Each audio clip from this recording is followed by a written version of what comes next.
Good afternoon, everybody, and welcome to the Israel Brief, brought to you by Lay of the Land. I'm Rolene Marks, bringing you the top stories from Israel and surrounds every Monday to Thursday on this platform and also on YouTube. And you can find us at the Israel Brief, and we would love it if you subscribe, because that way you help get Israel's side of the story out to the masses. But let's take a look at those top stories making major headlines, and we begin with the US elections. And I know we've all got election fatigue. We thought it would all be over by now, but essentially it isn't, because on Friday it was announced that Joe Biden had won the election, that he now becomes president-elect Joe Biden with his vice president-elect Kamala Harris. However, the current president, President Donald Trump, is contesting some of the votes, saying that there may have been accounts of voter fraud. However, we have to look at how this affects us in the Middle East, and a lot of conjecture about what is going to possibly happen as the handover between the Trump administration and the Biden administration begins. Joe Biden, of course, was President Obama's vice president, and the relationship between Israel and America at the time, or rather between Netanyahu and Obama, was fraught with a little bit of tension. And we can't forget the Kerry Doctrine, which happened towards the end of that administration, where former Secretary of State John Kerry mentioned that there would only be peace with the Arab world once there was peace with the Palestinians. And the current administration has proven that in effect that doctrine is null and void, that there is progress being made in the Middle East. But let's take a look at what is happening in and around elections, and some controversy in Israel, because there was criticism leveled at Israel's political establishment for taking too long to wish President-elect Joe Biden congratulations. And it was interesting to watch how measured the leadership was in their congratulations, and both Prime Minister Netanyahu and President Rivlin eventually wishing Joe Biden much success, but also thanking President Donald Trump for being a great friend to Israel. And President Rivlin has invited Joe Biden to be a guest in Israel at his earliest convenience. But how are our Palestinian neighbors feeling about it? Well, Mahmoud Abbas, officials in his office, this is the Palestinian Authority President Mahmoud Abbas's office, have stated that one of their most immediate acts will be to demand that Joe Biden changes the embassy back from where it is now in Jerusalem, in Israel's capital, to Tel Aviv, and reverses the decision, recognizing Jerusalem as the capital of the Jewish people.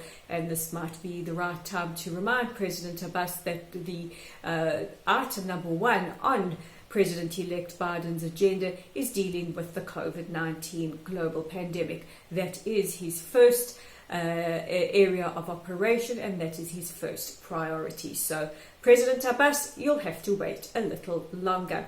And speaking about COVID, we now look to Israel to see where we are sitting as far as the global pandemic is concerned, rather. And Prime Minister Netanyahu just announced that no further restrictions will be lifted until the infection rate lowers quite substantially. This is after high street or street-facing stores opened yesterday to great queues or great lines of crowds wishing to get in and shop. The amount of customers has been restricted to a maximum of 4 per store, but lines were long, as many expected to buy winter clothes and shop for things that they have unable to have done so far. It looks like the cat has got my tongue for today broadcast. Just such a major news day happening, and at least 80,000 people have been able to go back to work following the opening of these stores.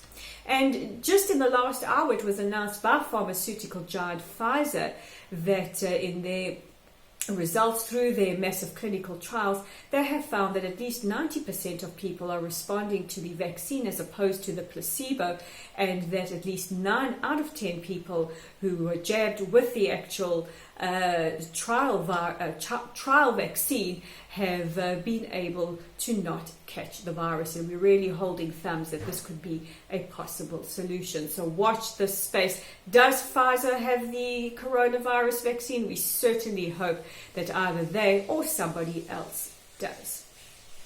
And we end today's broadcast remembering 2 extraordinary events.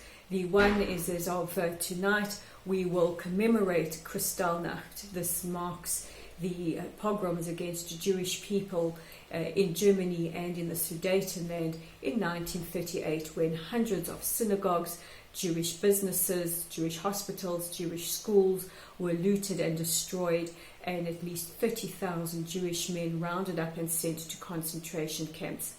We remember and we bear witness, and we remember that the Shoah, the Holocaust, did not start just with deeds. It also started with words, and those words of intolerance and hatred led to events like Kristallnacht, and eventually the final solution, which would see the end of at least 3/4 of European Jewry.